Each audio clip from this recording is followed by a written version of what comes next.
નમસ્તે વિદ્યાર્થી મિત્રો, હું જયંતિ વેલ, આપનો ઇંગ્લિશ ટીચર. આજે તમારી સમક્ષ પેપર સ્ટાઇલ લઈને આવ્યો છું.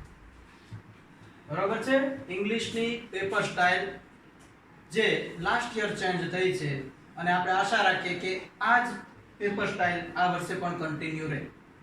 અને આ વર્ષે જે પરિસ્થિતિ છે, માહોલ છે પ્રમાણે મે બી શક્યતા છે નહીં, પણ મે બી આમાં ફેરફાર આવે તો આપણે ત્યારે જોઈશું. પણ અત્યારે આપણે જે તૈયારી કરવી છે એના ભાગરૂપે અત્યારે પેપર સ્ટાઇલ એની ક્લિયર હોવી જરૂરી છે. ઇંગ્લિશ વિષય 10મું ધોરણ, માર્ક 80, 3 કલાકનો ટાઈમ તમારી પાસે રહેશે. 80 માર્કને કવર કરવા માટે થઈને 3 કલાકનો ટાઈમ બોર્ડ આપણને આપે છે. રેડી? તો ચાલો સેક્શન વાઇઝ જઈએ. Section A, read the extract and answer the questions. Read the extract and answer the questions. પહેલો પ્રશ્ન આપણી સામે હશે જેના માર્ક છે 10 અને ટેક્સ્ટ બુકના આપણા જે યુનિટ છે 10 યુનિટ એમાંથી જ આ પ્રશ્ન હશે. રેડી? હવે બીજી બાબત એક તમને સ્પષ્ટ કરી દઉં પેપર સ્ટાઇલમાં આગળ વધીએ પહેલા. જે કોઈ વિદ્યાર્થીને આ સૂચનાનું ટ્રાન્સલેશન જરૂર લાગે તો પેપર સ્ટાઇલની સાથે ગુજરાતી ટ્રાન્સલેશન એનું લખતું જવું. કારણ કે અમે જ્યારે પેપર ચેક કરવા જઈએ છીએ ને ત્યારે અમે એવું અનુભવ્યું છે કે છોકરાઓને પેપર સ્ટાઇલ જ ક્લિયર હોતી નથી, પ્રશ્ન જ સમજાતો નથી કે આ પ્રશ્નમાં શું કરવાનું છે, જેને કારણે એ જવાબ એટેન્ડ કરી શકતા નથી. તો એક ખાસ સૂચના કે જે સૂચના જે છે એનું ટ્રાન્સલેશન સાથે સાથે આપણે નોંધતા જવું, એમાં કોઈ જાતનો સંકોચ અનુભવવો નહીં. પહેલો પ્રશ્ન, read the extract and answer the question. 10 mark text book આધીન પ્રશ્ન છે. ઓકે, બીજો પ્રશ્ન જોઈએ. write a short note focusing on the questions. write a short note focusing on the questions. any two, બે શોર્ટ નોટ આપણને આપી છે, એમાંથી એક લખવાની છે. માર્ક છે એના 3. એ પણ ટેક્સ્ટ બુક આધીન જ છે, જે આપણા 10 યુનિટ છે એમાંથી જ પ્રશ્ન છે. ઓકે, શોર્ટ નોટ લખવાની છે, ટ્રાન્સલેશન લખવું છે, એને એક શોર્ટ નોટ લખો જે ક્વેશ્ચન આપ્યા છે એને ધ્યાનમાં લઈને. રેડી? 3 માર્ક એના છે. ત્યારબાદ ત્રીજો પ્રશ્ન સેક્શન એમાં, write whether the sentence are true or false. Write whether the sentence true or false. Mark છે એના 4, ટેક્સ્ટ બુક આધારિત છે. બરાબર છે? હવે અહીંયા કલરમાં મેં ફેરફાર કર્યો, રેડ કલર અહીંયા હિટ કર્યો છે. તો એનું રીઝન એ છે કે આ ઓબ્જેક્ટિવ માર્ક છે. ઓબ્જેક્ટિવ માર્ક જે છે એ જો ટેક્સ્ટ બુકના તમામે તમામ યુનિટનું કન્ટેન્ટ રેડી છે તો આ રોકડા માર્ક આપણે લઈ શકીએ. તો થ્રુઆઉટ ધ પેપર સ્ટાઇલ જ્યાં જ્યાં રેડ કલરના સેન્ટેન્સ આવે છે, રેડ કલરના પ્રશ્નો જે આવે છે એ રોકડિયા માર્કના છે, એ ધ્યાનમાં લેજો. તો આના માર્ક જે છે આપણે રોકડા લઈ શકશું. રેડી? તો સેક્શન A માં એકંદરે 3 પ્રશ્નો હશે તમારી સામે અને ટોટલી ટેક્સ્ટ બુકને આધારે.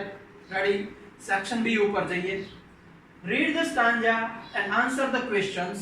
mark 3, text book. read the stanza and answer the question. કાવ્ય પંક્તિ વાંચો અને પ્રશ્નોના જવાબ લખો. 3 માર્ક. જે આપણી ટેક્સ્ટ બુક છે એમાં આપણને 4 પોએમ આપેલી છે, તો એ 4 પોએમના બેઝ ઉપર આ પ્રશ્ન આખો ડ્રાફ્ટ થાય છે.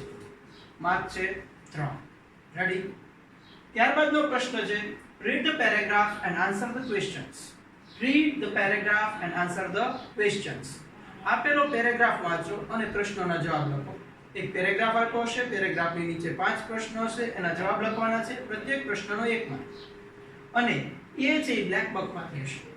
બરાબર છે? એટલે કે સપ્લિમેન્ટરી રીડર્સ જે છે એમાંથી આ પ્રશ્ન આવે છે, એ બાબત ધ્યાનમાં લેશું. 5 માર્ક બ્લેક બકમાંથી છે. ઓકે, ત્રીજો પ્રશ્ન એમાં, read the data and answer the questions. read the data and answer the questions. 4 mark. તમને કોઈ પણ માહિતી આપી હશે, કોઈ પણ માહિતી, એ નોટિસ હોય, એ રિપોર્ટ હોય કે કોઈ ચિત્ર હોય, એના આધારે નીચે પ્રશ્ન હશે.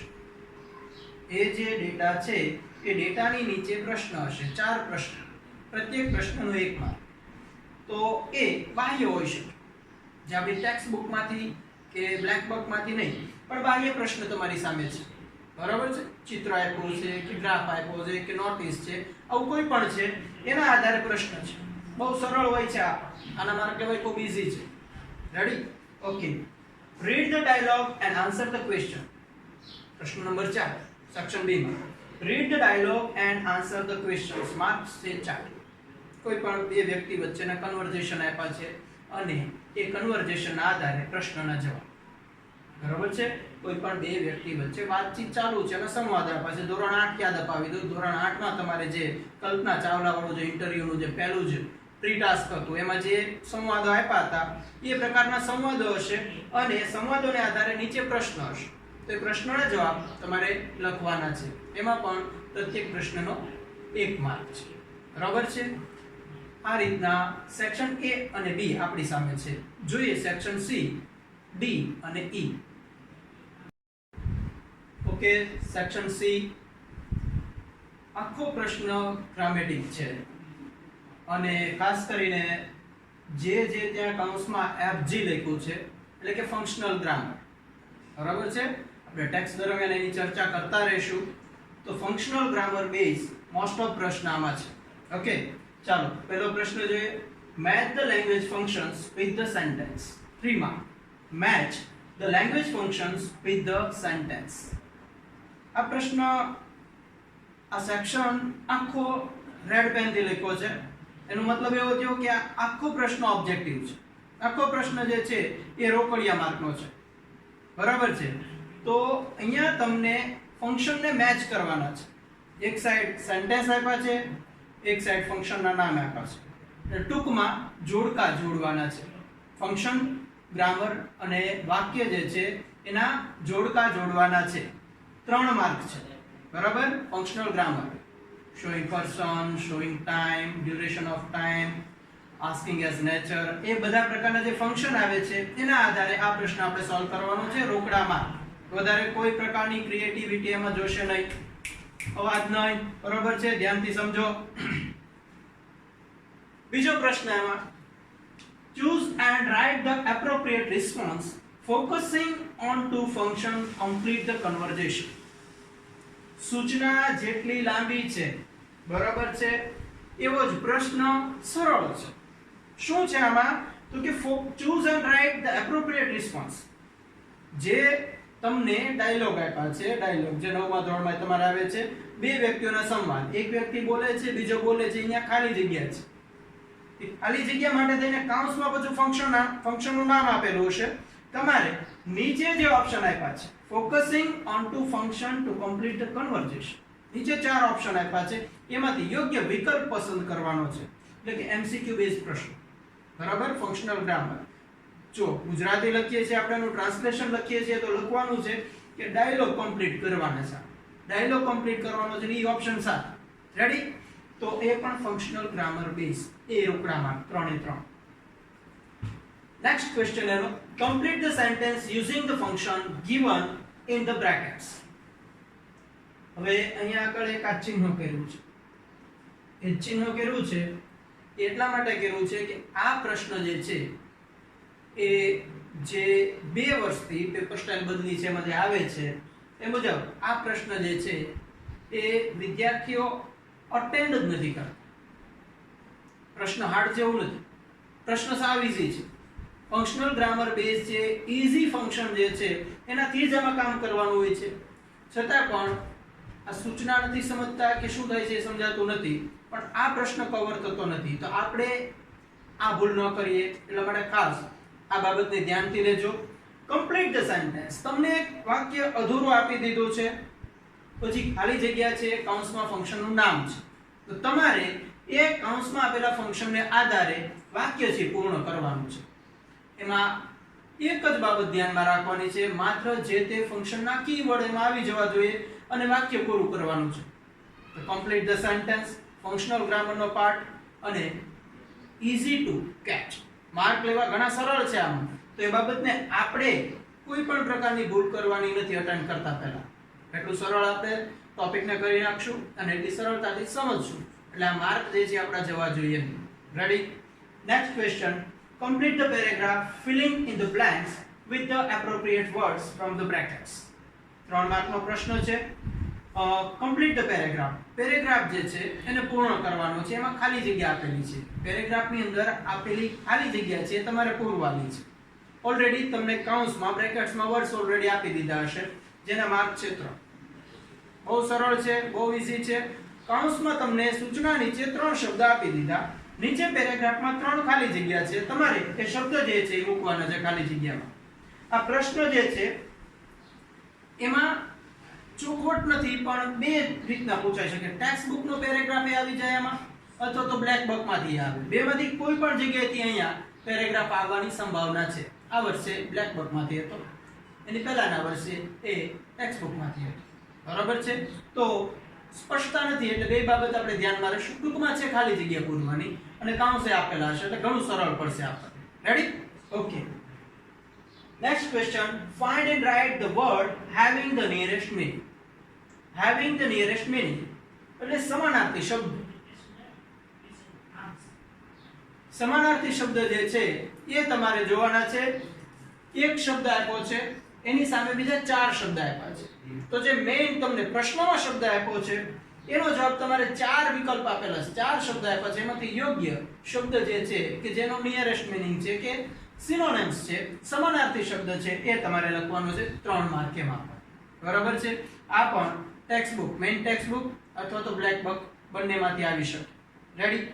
તો આ થઈ સેક્શન સી ની વાત. માર્ક બધા રોકડા છે, ઓબ્જેક્ટિવ છે. ધ્યાનથી આ પ્રશ્ન અટેન્ડ કરીએ, મેક્સિમમ માર્ક આમાં લાવી શકીએ. બરાબર છે? તમારી સામે જે માર્કનું માળખું છે આમાં વિદ્યાર્થીઓ લાવે છે મેક્સિમમ માર્ક આ સેક્શનમાં જ લાવે છે. જો એક આ પ્રશ્નને વ્યવસ્થિત કમ્પ્લીટ કરીએ તો બધા લાવી શકે.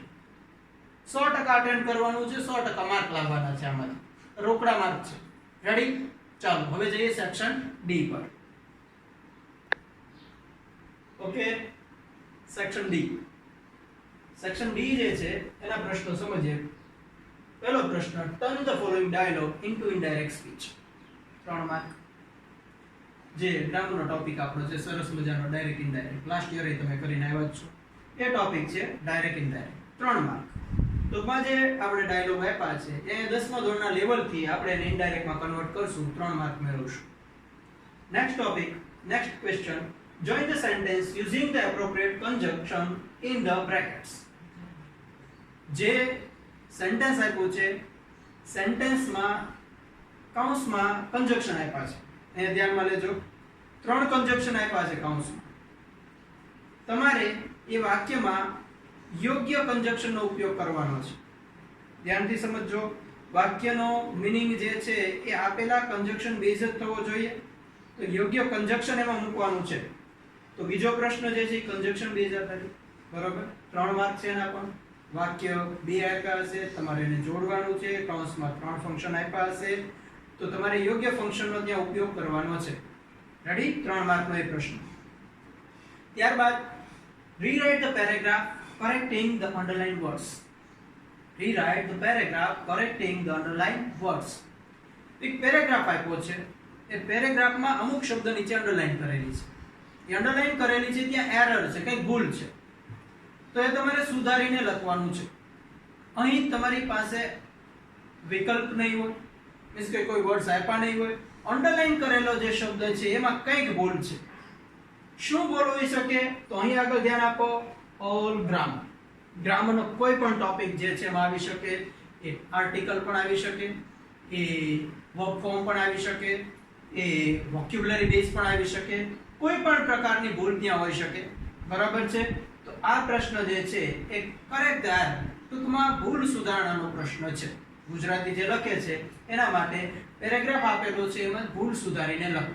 જે ભૂલ સુધારીને લખો. ઓકે?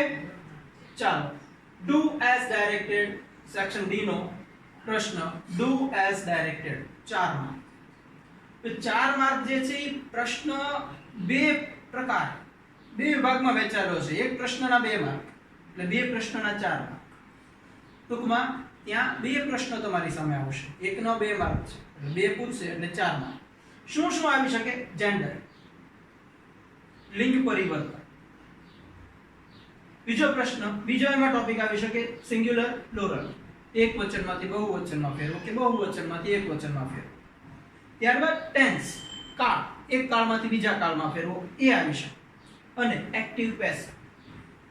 બરાબર છે. આ 4 ટોપિક છે. 4 ટોપિકમાંથી આ પ્રશ્ન પૂછે.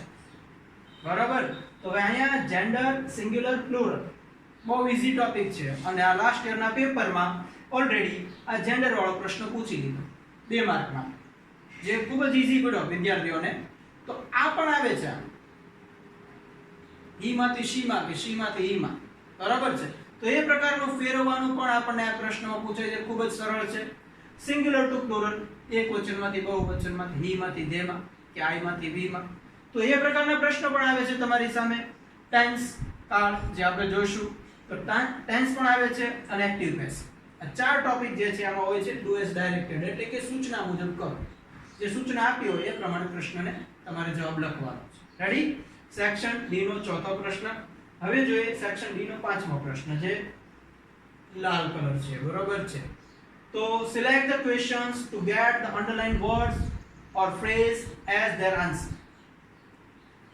Select the question two get the underline word or phrase as answer. Means કે તમને અહીં આગળ જે પ્રશ્ન આપ્યો છે એ પ્રશ્નમાં એક સેન્ટેન્સ છે. એક સેન્ટેન્સમાં કોઈ પણ એક શબ્દ નીચે અંડરલાઇન કરેલી છે, અને નીચે 4 ઓપ્શન આપ્યા છે. અંડરલાઇન કરેલો શબ્દ જે છે એ જવાબ મળે એ રીતના પ્રશ્નાર્થ વાક્ય તમારે પસંદ કરવાનું છે. એમસીક્યુ છે. 4 ઓપ્શન છે. એમસીક્યુ છે, ડબલ ક્વેશ્ચન. બહુ સરળ છે. આના માર્ક પણ રોકડા આવે આપણી પાસે. બરોબર. તો જે રેડ લાઈનમાં છે એ બધા આપણા રોકડા માર્ક છે. તો પેપર સ્ટાઇલનો આ છેલ્લો પ્રશ્ન એવો હતો જેમાંથી તમે રોકડા માર્ક લઈ લો બધા. એમાં કોઈ જાતની એરર, કોઈ જાતની ભૂલ કાઢવાની જ નથી.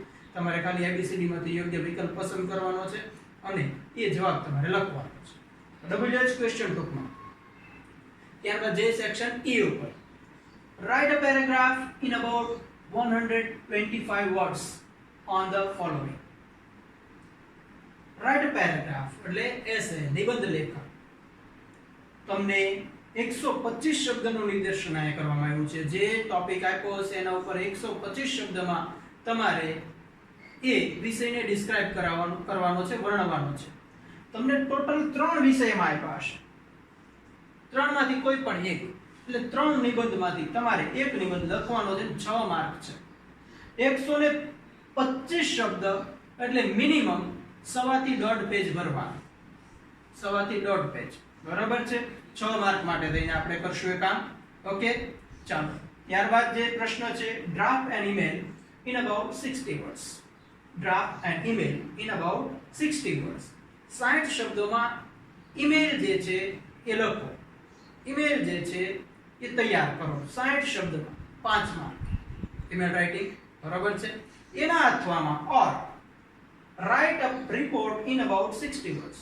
જે ઈમેલ નથી લખવો તો એના અથવામાં રિપોર્ટ રાઇટિંગ આવશે. અહેવાલ લેખન કે જે 60 શબ્દોમાં જ લખવાનું. તો 2 ટોપિક છે ત્યાં આગળ. 2 માંથી કોઈ પણ એક પસંદ કરો, જે આપણને ફાવે, જે આપણને સરળ લાગે, એની ઉપર આપણે જઈશું. ઓકે. અને લાસ્ટ ક્વેશ્ચન આપણી paper સ્ટાઇલનો, describe the picture in about 10 sentences. Describe this picture in about 10 sentences. તમને જે ચિત્ર આપ્યું છે એ ચિત્રને 10 વાક્યથી વર્ણવો. Two easy. બરોબર છે. 9મા ધોરણમાં તમે આની ઉપર કામ કર્યું છે, અને 10મા ધોરણમાં પાછું એ કામ કરવાનું છે. રેડી? તો આ એકંદરે 80 માર્કની પેપર સ્ટાઇલ આપણી સામે આપણે જોયું. 80 માંથી જેટલી રેડ લાઈન કરેલી છે એ માર્કનું કેલ્ક્યુલેશન કરજો, કાઉન્ટ કરજો એ કેટલા માર્ક થાય છે. તો તમને અંદાજ આવી જશે કે ઓકે, પાસિંગ નો તો થઈ ગયું. પાસિંગ નો તો એટલામાં થઈ જ ગયું છે. બરોબર છે. બાકીના માર્ક આખું વર્ષ ભણશું તો લાવશું તો ખરા ને. તો મારા અંદાજ પ્રમાણે 60+ માર્ક ઇંગ્લિશમાં લાવવા એ ખૂબ જ સરળ છે. બરાબર છે. હોશિયાર વિદ્યાર્થીઓ લાવે છે. પેપર ચેક કરતા હોય ત્યારે ઘણીવાર એવા પેપર આવી જાય કે અમે આશ્ચર્યચકિત થઈ જાય કે આનો માર્ક કાપવો કેમ. તો એવા પેપર પણ આપણી સામે આવે છે. આશા રાખું કે આપણે એવા પેપર લખીએ, એવી તૈયારી કરીએ થ્રુઆઉટ ધ યર કે સામે પેપર ચેકર છે મૂંઝાઈ જવો જોઈએ કે આનો માર્ક કાપવો કેમ. ઓકે, ચાલો ઓલ ધ બેસ્ટ. આ પેપર સ્ટાઇલ પ્રમાણે તે આપણે વર્ક આગળ વધારીએ. તમને જે વર્કશીટ મળે છે કે જે પણ કંઈ કામ કરો છો એ આને ધ્યાનમાં લઈને કરજો, જેથી કરી અને ઇન ફ્યુચર તમારે ઘણી સરળતા રહેશે. Okay, good bye.